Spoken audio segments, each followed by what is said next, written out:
대한민국 근현대사를 성경적 세계관으로 알리고 전하는 대한역사문화원의 한국 근현대사 바로 알기 특강입니다. 또 조선의 백성들이 짊어진 멍해 중에 하나가 바로 여성 천대와 음란이었어요. 우리는 남존여비라는 말을 지금은 많이 듣지 못하지만 사실 예전에는 이 남존여비라는 사상이 조선시대에 아주 가득 차 있었죠. 남자는 존귀하게 대하고 여자는 비천하게 취급을 했던 게 바로 조선시대였고, 여자들을 그냥 정말 하나의 인격체로 무엇인가 사회 일원으로 여겨졌던 게 아니라 그냥 남자에 의해서 보호받는 대상, 그리고 결혼하고 나면 남편에 의해서 보호받고 자식에 의해서 보호받고 또는 그 남자들을 위해서 수발에 드는 존재, 그런 존재로 여자들을 여겼던 게 바로 조선시대였던 거죠. 그러나 지금 대한민국의 상황을 보면 여자들의 인권이 신장한 것을 넘어서서 이상한 페미니즘으로 흘러가고 있는 것이 안타까울 따름입니다. 이게 조선시대 여인들의 모습이에요. 대부분 어린 나이부터 생업에 뛰어들어서 집안일을 하고 여러 가지 그 식구들을 살리기 위한 여러 가지 행동들을 하는 게 바로 여인들이었어요. 여기 지금 물동이를 이고 있는 그 왼쪽 위에 있는 아이들의 모습은 대부분 어린 아이들이에요. 지금 아무리 나이가 많이 먹어도 10살? 뭐 그 정도밖에 되어 보이지 않는 아주 앳된 아이들. 지금 초등학교 아이들에게 우리가 물 길어 오라고 만약에 그렇게 시킨다고 하면 아동학대로 당장 난리가 나겠죠. 지금 여기 절구에서 이제 방아를 찍고 있는 이 어린 소녀 역시도 그렇게 나이가 많은 나이로 보이지 않고 아주 어려 보이죠. 머리에 물 항아리를 짊어지고 또 오른쪽 상단에 보이는 남자들 사이에 앉아있는 저 여인은 딱 봐도 절대로 나이가 많아 보이진 않죠. 뭐 일찍 결혼을 했거나 아니면 기생이거나. 이렇게 조선의 여인들은 남자들을 위한 보조수단, 놀이개 같은 역할을 했던 게 바로 조선이었고, 남자들은 뭐 웃옷을 벗고 지나다녀도 괜찮은 상황 속에 여자들은 밖으로 나아갈 때 저렇게 쓰개치마를 쓰거나 바구니를 뒤집어 쓰거나 하는 그런 것이 바로 조선이었어요. 개인의 자유를 누리지 못하는 조선 여인들의 모습이 이 사진으로 다 표현을 할 수는 없겠지만 이렇게 조선은 여자의 인권이라는 건 더더군다나 존재하지 않은 나라였다는 거죠. 조선 여인들의 이름에서 그 증거를 우리가 찾아볼 수 있는데요. 이름들이 큰년, 작은년, 끝순, 말년, 언년, 금안이, 섭섭이 그저 생각나는 대로 지어지는 이름들이었어요. 1순위, 2순위, 3순위 뭐 이제 그런 식으로 이름들이 태어나는 순서로 뭐 지어지고, 키가 크다고 그래서 큰년, 먼저 태어났다고 그래서 또 뒤에 태어났다고 그래서 작은년, 마지막이라고 그래서 끝순, 그만해라 그래서 말년, 언년, 그만, 섭섭. 정말 이들의 이름 자체만 보더라도 그들이 얼마나 하찮은 취급을 받았었는지 우리가 미루어 짐작할 수 있죠. 또 종말이 2월이, 3월이, 4월이. 2월 달에 태어나면 2월이, 3월에 태어나면 3월이. 지금 누가 자녀들의 이름을 이렇게 짓는 사람이 어디 있겠어요? 그럼 이게 조선시대의 여인들의 가치가 이 정도밖에 안 되었었다는 걸 보여주는 얘기겠죠. 서서평 선교사님으로 불리우는 셰핑 선교사님의 증언에 의하면 이렇게 기록하고 있어요. 이번 여행에서 만난 여성 500명 중 이름이 있는 사람은 10명 뿐이었다. 그나마 이름이 있는 건 조그맣과 같은 그런 뭐 섭섭이, 말년이 그런 이름을 가지고 있는 존재들은 10명밖에 되지 않는다라고 말하고 그냥 아무개 뭐 이제 그렇게 불리는 이율이 더 많았다는 거죠. 조선 여성들은 돼지 할머니, 큰년, 작은년으로 불립니다. 그들에게 이름을 지어주고 한글을 깨우쳐 주는 것이 제 가장 큰 기쁨 중 하나입니다라고 선교부에 보내는 편지에 기록하고 있어요. 그래서 실제로 예수님을 믿고 난 여인들은 이름을 얻고 나서 너무나도 행복해했다는 기록들이 많이 나와 있죠. 우리가 이 대한민국에 살고 있는, 특별히 대한민국에 살고 있는 여성들은 우리가 저 조선시대에 태어나지 않고 이 대한민국이라는 자유가 충만한 나라에 태어났다는 것에 감사할 수 있어야 될 줄로 믿습니다. 또한 조선시대에는 여자들이 드나들 수 없는 구역이라는 게 있었어요. 금여, 여자를 금한다라는 거예요.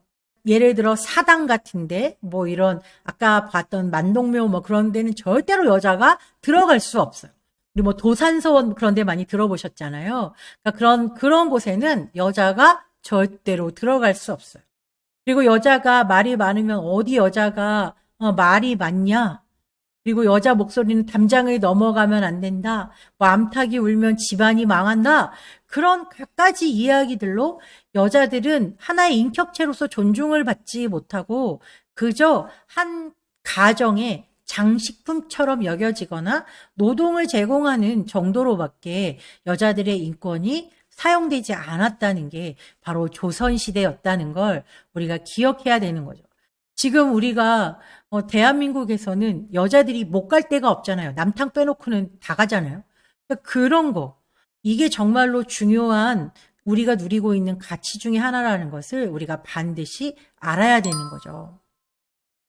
이사벨라 비숍의 증언에 의하면 이런 기록들이 있어요. 조선의 여자들은 남편들이 계속 흰옷을 고집하는 바람에 계속해서 빨래를 한다는 거예요. 냄새나는 하천에서 궁궐 후원의 우물에서 전국 방방곡곡의 모든 물웅덩이에서 아니 주택 밖 실오라기만한 개울이라도 있는 곳이라면 한국의 여인들은 빨래를 하고 있다라고 말하고 있어요. 그러면서 한국의 여자들은 빨래의 노예다라고 말하고 있어요. 여기 왼쪽에 나와 있는 그림에서도 보는 것처럼 물이 있는 곳이라면 여자들은 다 빨래를 하고 있죠. 농촌 여성들에게는 즐거움이 없다고 말할 수 있다. 그들은 고된 일을 며느리에게 전가할 때까지 꾸준히 일만 하는 존재라고 말하고 있죠. 30살에 마치 쉬운 살처럼 보이고 40살이 되면 이가 거의 빠질 정도로 엄청나게 집안에서 일을 감당했던 게 사실은 조선의 여자들이었어요. 개인적인 몸치장? 그런 건 할 수가 없었던 거죠.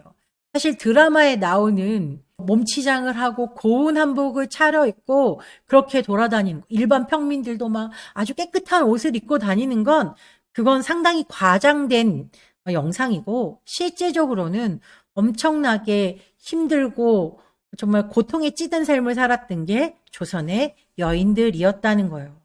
마지막 줄에 보면 조선에서는 여성의 지위를 한마디로 평가하기란 정말로 어렵다. 정말로 조선의 여자 실상은 어떻게 평가를 할 수 없을 정도로 그 인격적으로 대우를 못 받고 있다는 걸 말해주고 있죠.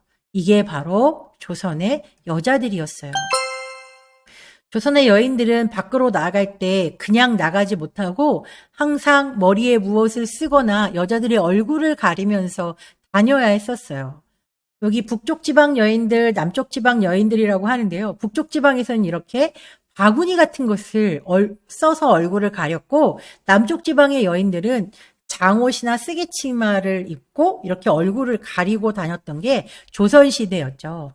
선교사님의 기록에 의하면 조선의 남쪽 지방에서는 부인들이 길을 나설 때는 천으로 만든 쓰개를 써서 얼굴을 가리는데 북쪽 지방에서는 바구니 같은 것을 쓴다라고 말하고 있어요. 이 셔우도울 선교사님이 어렸을 때 이분은 이제 조선에서 태어나서 어머니와 함께 평양에서 그 삶을 이제 살아갔는데요.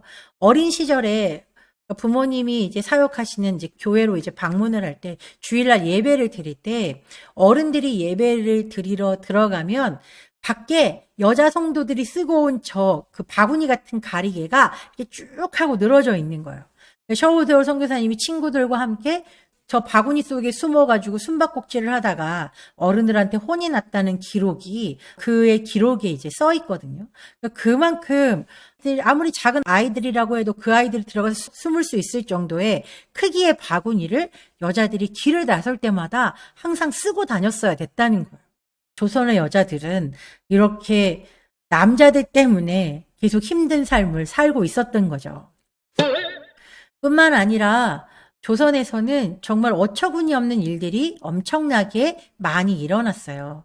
먼저 왼쪽에 있는 사진부터 저희가 설명을 해보자면 특별히 신분이 낮은 여인들일수록 그들의 삶은 사람의 취급을 받지 못했었거든요. 그러니까 백정각시 노름이라는 게 있는데 이 백정각시 노름이라는 것은 백정 여자가 길을 지나갈 때 뭐 양반 남자나 평민 남자들이 그 여자를 지목하면서 내가 오늘 백정각시 노름을 할 거야 라고 하면 그 여자의 옷을 훌떡 다 벗겨가지고 마치 여자를 말처럼 타고 다니면서 온갖 그 여자들에게 수치심을 안겨줬던 아주 있어서는 안 될 놀이가 백정각시 노름이었어요.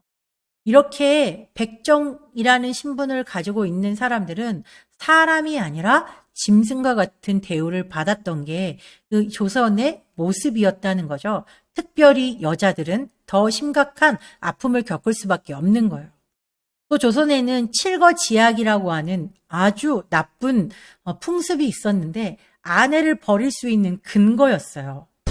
아들을 낳지 못할 경우, 음행을 했을 경우, 시부모를 섬기지 않는 경우, 말이 많은 경우, 도둑질을 하는 경우, 질투를 하는 경우, 나쁜 질병이 있는 경우, 뭐 음행을 했을 때, 시부모님을 섬기지 않았을 때, 뭐 그건 그렇다 칠 수 있지만 아들을 낳지 못하거나 말이 많거나 또 질투를 하거나 나쁜 병이 있다고 하면 더 돌봐주고 부인에게 기회를 줘야 되는 게 맞는데 그렇지 않았던 거죠.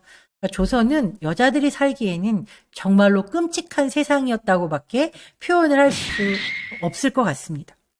아펜젤러 선교사님의 증언은 이렇습니다. 조선의 양반들은 아주 비열한 습관을 가지고 있는데 그들은 결혼 후 3일 동안 부인과 살고 그 후에는 더 이상 같이 살지 않는 사람들이 많다는 거예요.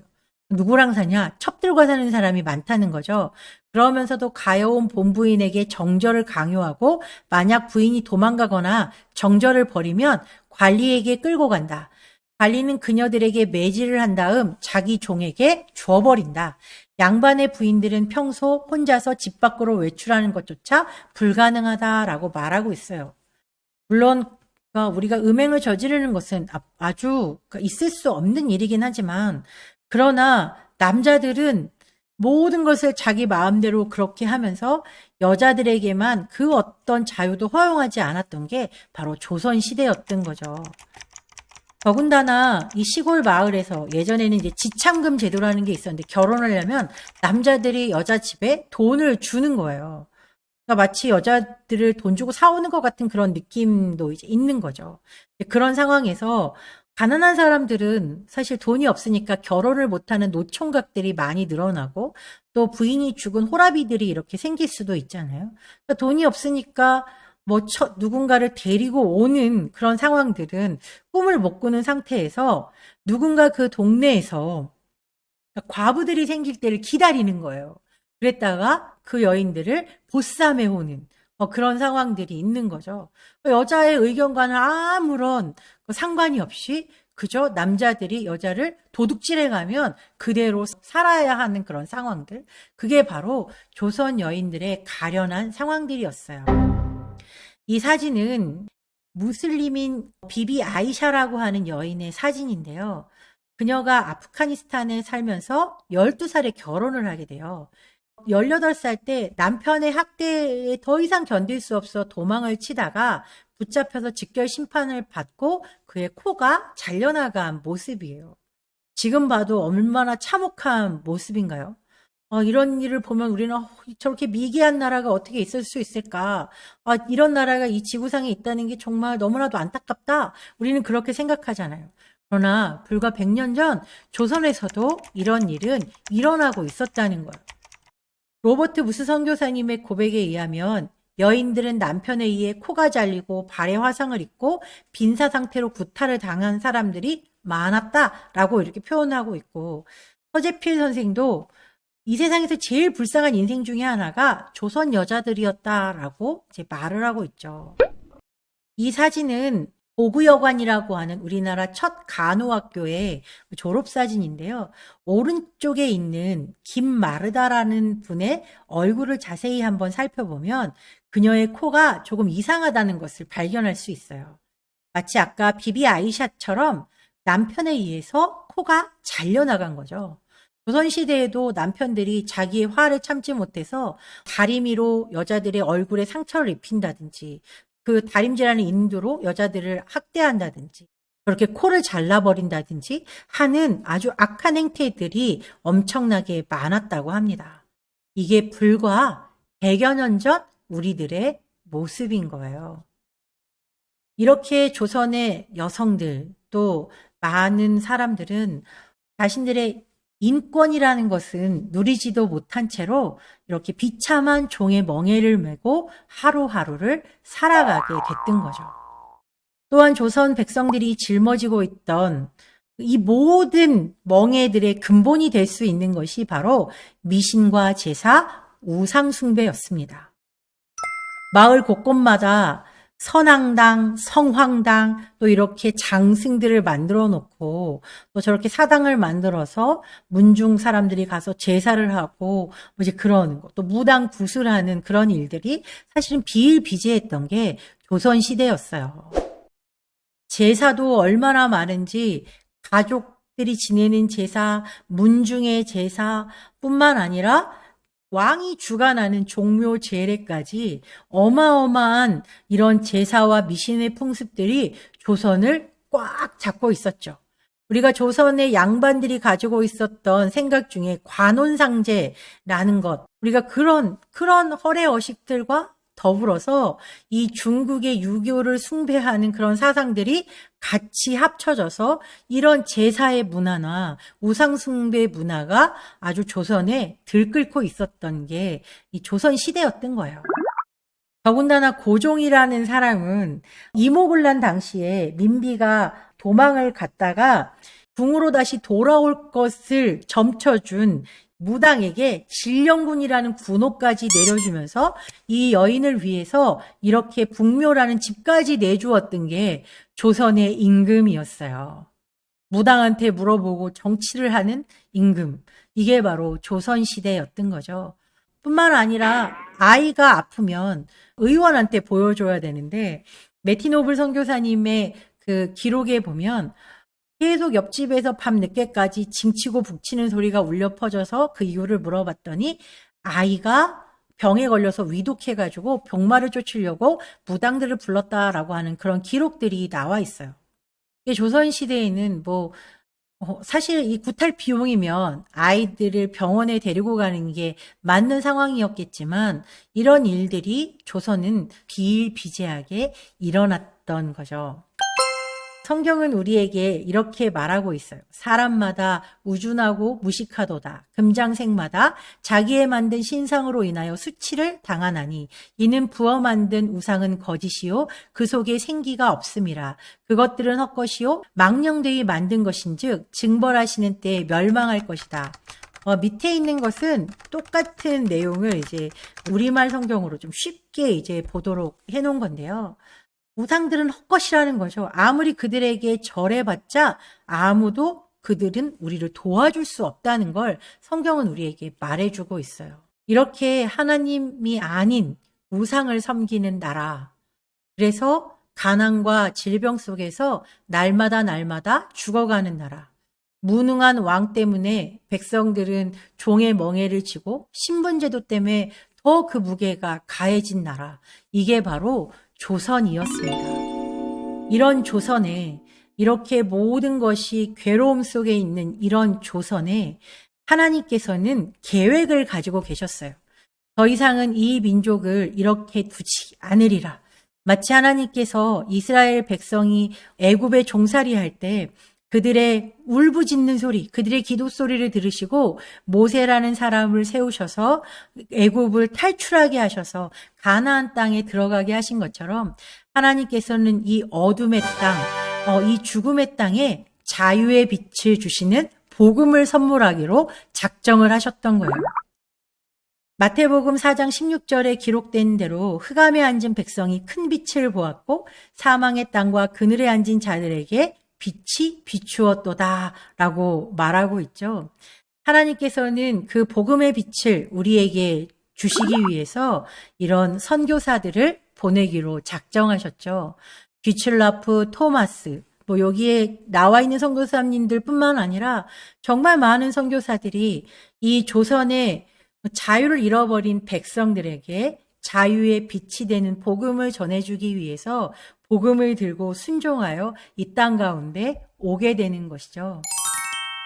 누가복음 4장 18절부터 이제 19절 말씀을 잠깐 읽어보겠습니다. 주의 영이 내게 내리셨다. 이는 하나님께서 내게 기름을 부으셔서 가난한 자들에게 복음을 전파하도록 하기 위해서다. 하나님께서는 포로된 자들에게 자유를, 못 보는 사람들에게 다시 볼 수 있음을, 억눌린 사람들에게 해방을 선포하기 위해 나를 보내셨다. 주의 은혜의 해를 선포하도록 하기 위함이다.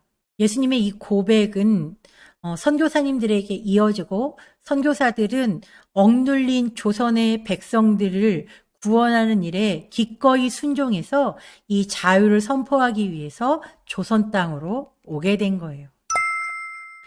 하나님께서 우리에게 주고 싶은 이 복음의 핵심은 바로 자유입니다. 하나님께서는 이 선교사들을 통하여서 먼저 죄로부터 자유를 이 조선 땅에 선물해 주기로 작정을 하셨죠. 그리고 그들이 가지고 온 여러 가지 병원이나 교육이나 이 기독교 세계관을 바탕으로 한 여러 좋은 장점들을 다 활용해서 우리를 누르고 있었던 질병과 학대와 문맹과 가난으로부터 우리를 자유케 하시려고 저 선교사들을 우리 가운데 보내주시기로 계획하신 거예요. 우리가 다음 시간에는 그 선교사님들을 통해서 이 조선 땅 가운데 어떤 놀라운 자유가 선물되어졌는지 그것을 나누어 보도록 하겠습니다. 오늘 우리가 배웠던 내용을 잠깐 정리해 보도록 하겠습니다. 조선 백성에게 쓰여졌던 종의 멍에 어떤 멍에들이 있었을까요? 왕정제도, 신분제도, 또 여성천대, 우상숭배, 또 가난과 질병, 이런 많은 종의 멍에가 조선 백성에게 씌워져 있었죠. 그런데 놀랍게도 그로부터 100여 년이라는 시간이 지난 지금 우리는 놀라운 특권을 누리고 살고 있죠. 바로 국민 주권, 개인의 자유와 또 기회의 평등을 우리는 선물 받았고, 이 법치라는 것으로 이 모든 혼란을 잘 정리해 가면서 우리에게 이 놀라운 자유가 선물되어진 것이죠. 오늘 우리가 이렇게 놀라운 특권을 누리고 있는 사람들로서 이 자유를 제대로 지켜내는 것, 그것이 우리의 사명이라고 생각됩니다. 오늘 강의는 여기서 마치겠습니다.